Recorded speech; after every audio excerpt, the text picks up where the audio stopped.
It's another month, which means that there's another round of community series jobs. This time around, there is actually only races, which is quite surprising. No PvP jobs here whatsoever or death matches. In the previous months, we had some pretty good months, if I'm completely honest with you. Some very cool deathmatch maps and whatnot. I know I haven't made a video on this one for a little while, primarily because I was caught up with other stuff and just kind of felt other things had priority. But we are back one more time to tell you all about them. The first race you're seeing on your map, you can probably already tell what I'm going to say about this. It's not very exciting. The race itself is called I Wanna Go Fast, which kind of by default tells you that it's just going to be you holding down acceleration the entire race and then sometimes take a corner. In my opinion, not very exciting. I don't see any sort of like racing opportunities here because the track is super wide, so it doesn't really make for any good battling or anything like that. You're just kind of, yeah, just going fast and that's it, which I guess some people really enjoy, but I'm just really looking more for a competitive setting, so this one is a bit of a miss to me. Hey you! Are you liking Grand Theft Auto 5 but are a bit bored of GTA Online? Well, I got the perfect thing for you. Grand RP. In Grand RP, you get to do all kinds of wonderful things, such as this. And also, this. Signing up is easy. All you have to do is just fill in your character's name, your email, and your password. And there you go. You're registered and can now start playing Grand RP. It's just that easy. So join myself and thousands of others in the wonderful world of Grand RP by using my link in the description down below. Thank you Grand RP for sponsoring this video.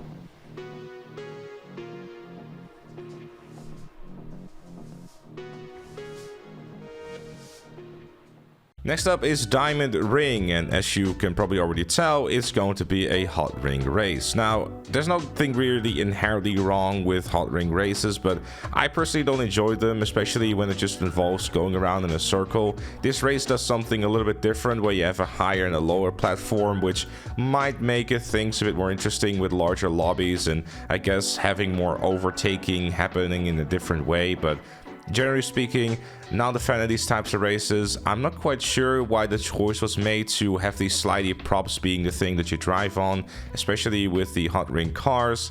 That will prevent people from having a smooth experience. But at least if you want to get career challenges done, you know, this lap is like 45 seconds, so you'll have a very quick win. Flagstone Circuit is a open wheel race that kind of does what every open wheel race does, which is hold down the acceleration button and go fast. The lack of barriers and really anything to prevent people from just simply holding down acceleration and then going around every corner without any effort whatsoever is sadly really prevalent here.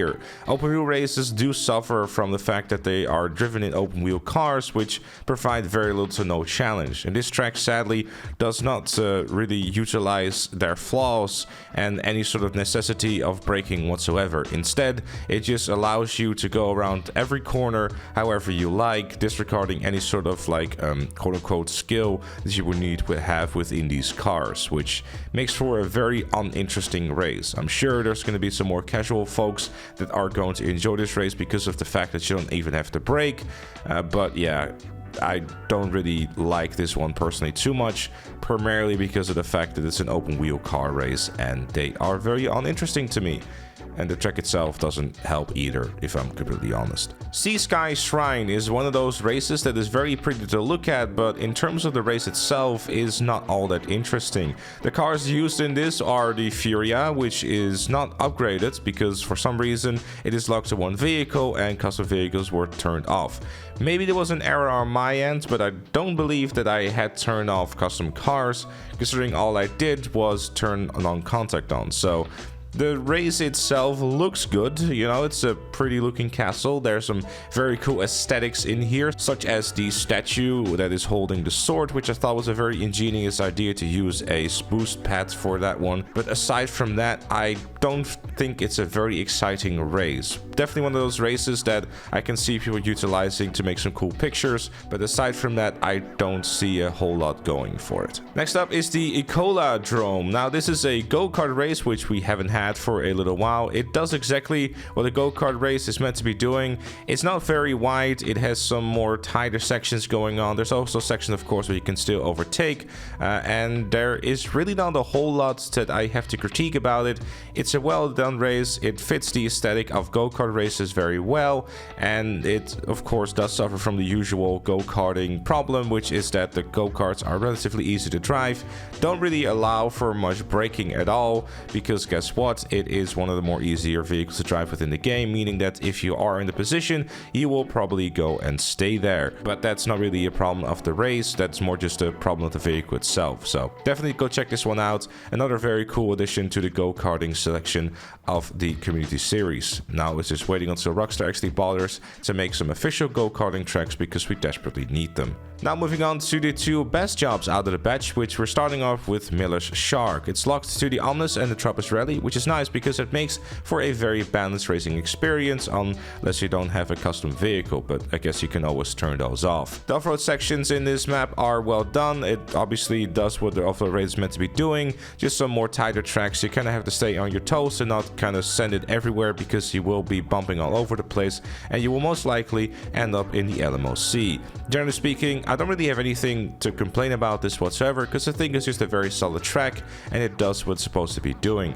Very nice, definitely go and check this one out. Moving on to Switchback, one of the most interesting races that we had in the entirety of the community series. The race locks you to the SM72, the Sugoi, and some other vehicles as well, which basically means that you're going to be driving in like the mid-pack of the sports class, which is very interesting. It also has some props on the side of the road there, which are some barrels to prevent curb boosting from happening, which happened to me as well, as you could just see in the footage. I don't really agree with the method of like preventing curb boosting, because it just kind of makes the map look cluttered rather than what it's actually trying to do, which is preventing curb boosting. But I think that at the end of the day, preventing curb boosting is one of the more better ways of getting a more balanced race, I suppose. The track itself can be played up to 30 players, which I think will definitely be the best way to enjoy this one. There's a lot of crossover going on in this track, so there's definitely a lot of opportunities there to encounter some of the more slower players within the race, or the faster ones, depending on what position you are in. The chance of you always being in some racing action and battling with someone is very high in this track, because of that exact reason of you jumping onto previous sections of the race that you've been on before. Very cool race, definitely one of my favorites out of the entire batch of the community series, and I highly recommend you checking it out if you haven't done so yet. But with that said, that was it for this one. Leave a like, subscribe, and become a member like Chloe, GTA Plus, Left Lane Looney, Notorious Jam, and Better Chill Out. Thank you for watching, and I'll see you all later.